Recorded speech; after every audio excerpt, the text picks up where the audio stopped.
다음은 문재인 대통령의 종전선언 제안 이 내용 좀 다뤄보겠습니다.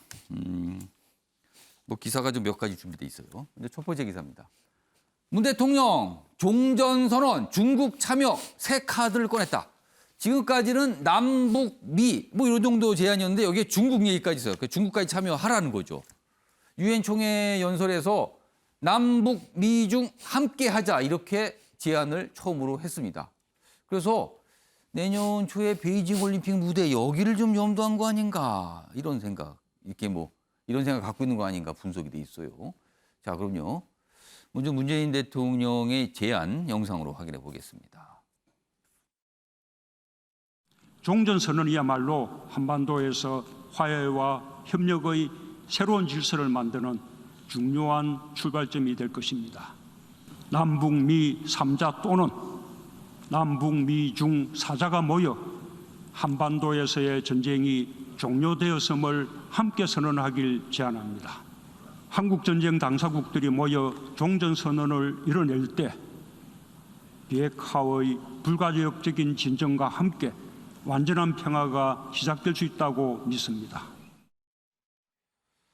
자, 이게 미국 시각으로 21일이죠. 이 연설이 있었어요. 근데 그 연설이 있기 직전에 IAEA 국제원자력기구에서 이런 얘기를 합니다. 북한이 지금 전속력으로 핵 개발을 하고 있다. 지금 핵 개발 재개한 거 아니냐 이런 평가 나오는데 IAEA 수장이 이렇게 얘기해요. 지금 북한이 뭔가 전속력으로 진행 중이다. 자, 그러니까 이 기사는 아니 이런 상황에서 종전선언 제안이 이게 맞는 겁니까? 이렇게 문제 제기를 하는 기사예요. 다음 기사 보겠습니다. 자, 그럼 지금 당사자로 문재인 대통령이 언급했죠. 미국과 중국. 무슨 생각을 하고 있을까요? 여기 바이든, 시진핑 각각 유엔에서 본인들의 생각을 얘기를 했어요. 바이든, 동맹을 강조하면서 중국을 압박했다. 시진핑은 미국을 겨냥해서 간섭을 비난했다. 이게 뭐 같이 뭘 하겠냐 이거죠. 지금 이 분위기가. 이렇게 나오고 있는데. 자, 그럼요. 이와 관련된 영상도 준비했습니다. 보시죠.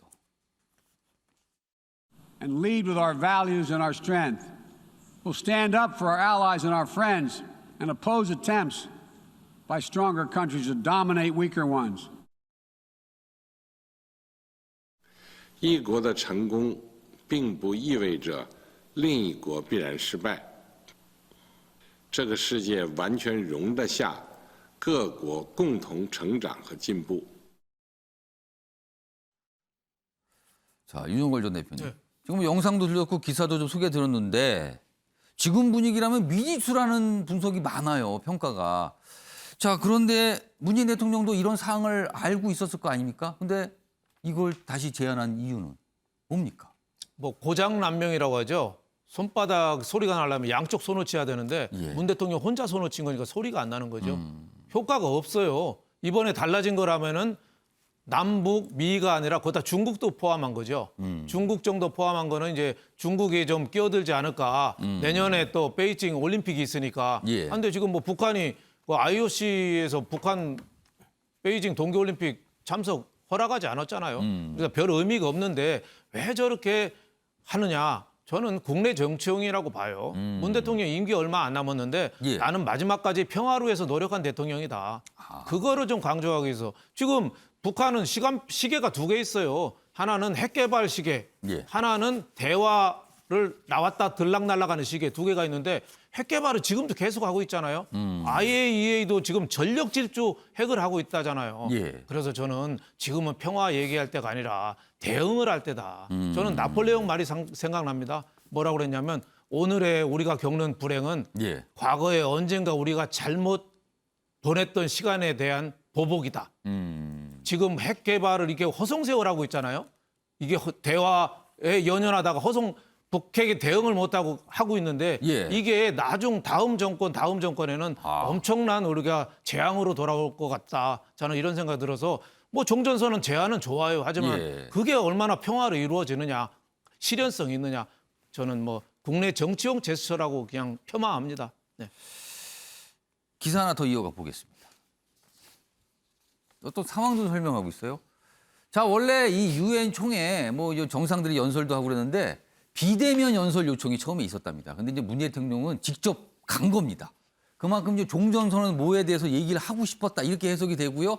아니 굳이 비대면인데 왜 갔을까 뭐 이런 또 얘기도 있어요. 하여튼 상황은 이렇습니다. 그래서 계속 제안을 했다 이런 겁니다. 지금요.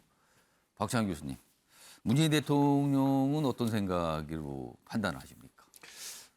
북핵 문제에 대해서 차기 정부에 그리고 지금 새롭게 정권들이 지금 바뀌었잖아요. 미국도 정권이 예. 바뀌고 뭔가 좀 이야기를 남기고 싶었다. 우리가 이제 레거시라고 그러는데 정치적인 유산을 갖다가 차기 정부와 미국 정부에 그리고 중국에다가 임기 마지막에 남기고 못을 싶다. 박아놓고 나가고 싶었을 거예요. 실효성보다는 뭔가를 좀 남기고 싶었다 그렇죠. 이런 겁니까? 우리가 천당과 지옥을 문재인 대통령이 오고 갔습니다. 싱가포르하고 하노이에서 북미 수교라는 것과 핵 폐기를 빅딜을 하려다가 예. 천당과 지옥을 오고 갔잖아요. 그러고 나서 이제 그게 깨져버렸습니다. 예. 그러면 다음 정권에서 소위 한반도 평화를 어떻게 이뤄나가야 될 것이냐. 그럼 미국하고 중국은 어떻게 도와줘야 될 것이냐라고 하는 프레임을 남겨놓고 갈 필요가 있다는 거죠.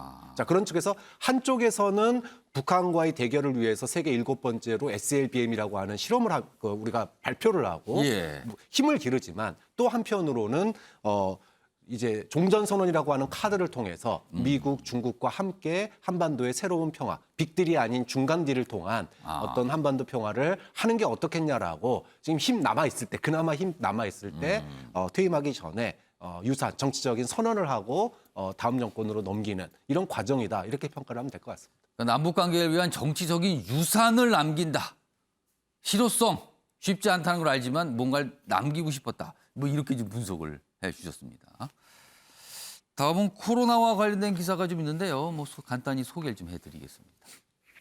성인 신규 확진자 가운데 돌파 감염 비율이 10%예요. 백신 접종이 끝났는데도 감염이 되는 거죠.